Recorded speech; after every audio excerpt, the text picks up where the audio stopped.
Hi everyone, welcome to very belated Take 5 today.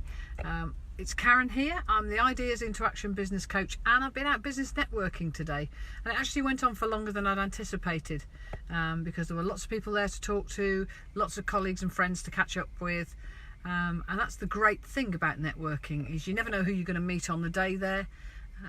But it was a very buzzy networking here at East End Connections in Glasgow. What I wanted to talk to you today about is knowing when to say no. And that means no to a sale, which may seem counterintuitive, I'm guessing. So what do I mean by this? Well, really, I've worked with salespeople over the years who would openly admit that they are made to sell. You know, their every fibre is focused on selling, and they love to sell. And I've worked with those people and marvelled over how they could sell so well and how they could do what they did so very well.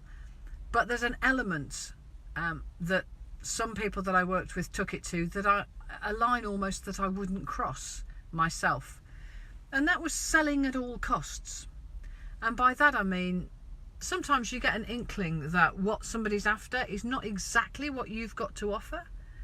And yet some people, if they're really wired to sell, don't find that a problem. They'll still sell to them, even having a notion that actually, you know, say what's on offer is not exactly what will help people the most. It's built into them to sell, and to sell the products, and they're selling a quality product and a quality service, so they don't feel bad about it. But at the same time, they might know that there's a better product, or that this product isn't going to do everything that their customer is really looking for.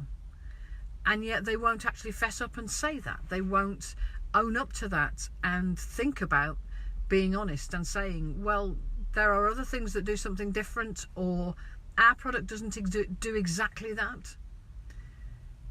But for me, that level of honesty and integrity, of maybe every now and then, and it's only once in a very small while that this would ever happen, but every now and then, to actually guide somebody honestly and impartially and say, this isn't necessarily what you need, or we haven't got what you need for the next 6 months, but come back, we might have it, is better than selling them something today.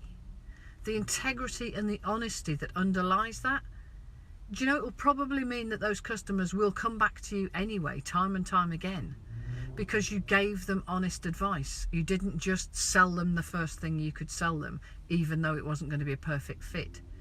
Saying no is sometimes as important to being able to set out your brand and your values and what you and your business are all about, as saying yes and getting people to close on that sale. I've had a couple of instances in my previous life, in my other business, where I was consulting, and I'd go in and offer advice, and I'd work with teams of staff in organisations, and on certain contracts I might go 2 or 3 years in a row at a certain time of year to do the same piece of work over and over again, to go back and refresh a strategy or a particular sort of product or service with them.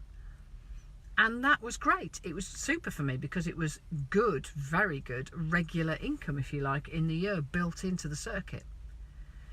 But I have had instances where I have had to sack a contract, if you like, and say to them, you know, I did this with you last year, I did this with you the year before, I'm taking your staff with me, we're guiding people to make change, we're trying to get your organisation to have an open and honest culture that really does manage its talent and grow people from within.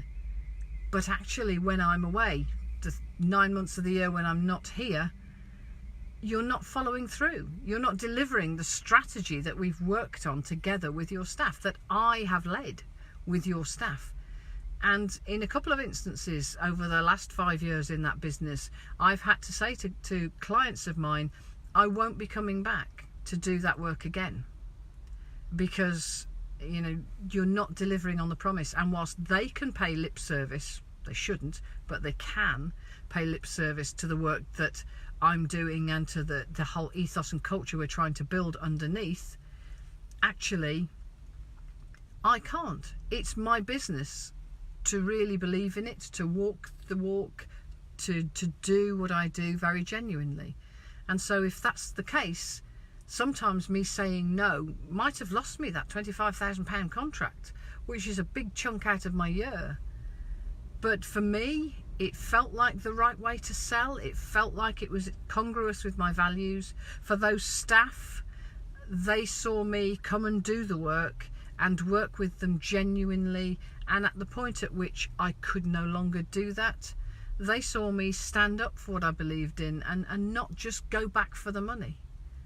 So sometimes to say no to the sale actually gets you more followers, it gets you more long-term fans, and it gets you more long-term customers somewhere down the line. And sometimes that long-term picture is very important. So that was it really. Just learning to say no is sometimes very advantageous to a business and to yourself and how you feel. I guess to put in a slightly different side to that, when we're starting our businesses and we haven't got the capacity in our financial circumstances to be able to ride those sorts of storms, I can see why people need to take the work that's in front of them.